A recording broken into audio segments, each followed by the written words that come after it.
كأس الخليج القادمة أكيد هناك تحضيرات بدأت لأن البطولة أقل من شهر واحد. بكرة لدينا جلسة مع المدرب كاساس، وراح نتفاهم على موضوع الخارطة اللي راح يوضحها، لأن تعرف احنا لدينا عمل إداري كبير لازم نوفر له بعض الأمور. عندك لاعبين ممكن يصير يجري اتصالات مع الإخوان اللاعبين، لأن تعرف ممكن مو كثير راح يجون للمباراة. أعتقد أنا حسب معلوماتي إنه الدوري السويدي متوقف، ممكن تعطينا فرصة إنه اللاعبين اللي بالسويد يكونوا موجودين.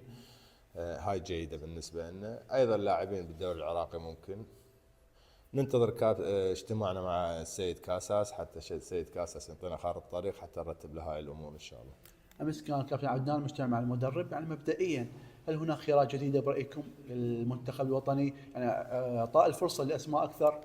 والله بعدنا أنا ما عرفت بالمواضيع اللي صارت بين الكابتن عدنان والأخ كاساس، لأن الكل يعرف كاساس سكن قريب على الكابتن، وممكن داز عليهم على وجبة عشاء عازمهم. تعرف احنا العراقيين نعزم.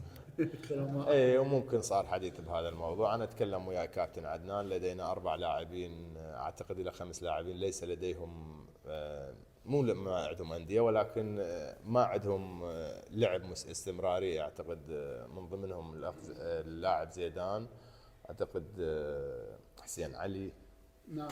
يعني بعض اللاعبين اللي موجودين. فاحنا بدنا نفكر شلون نعطيهم المساحه ان يكونون بالفورمه.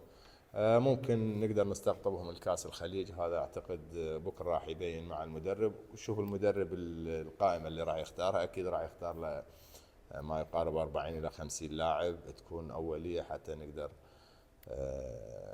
نفاتح انديتهم ونحصل الاوكي من اللاعبين، وبعدها نوفر له الظروف اللي يحتاجها. بكره تبين ان شاء الله.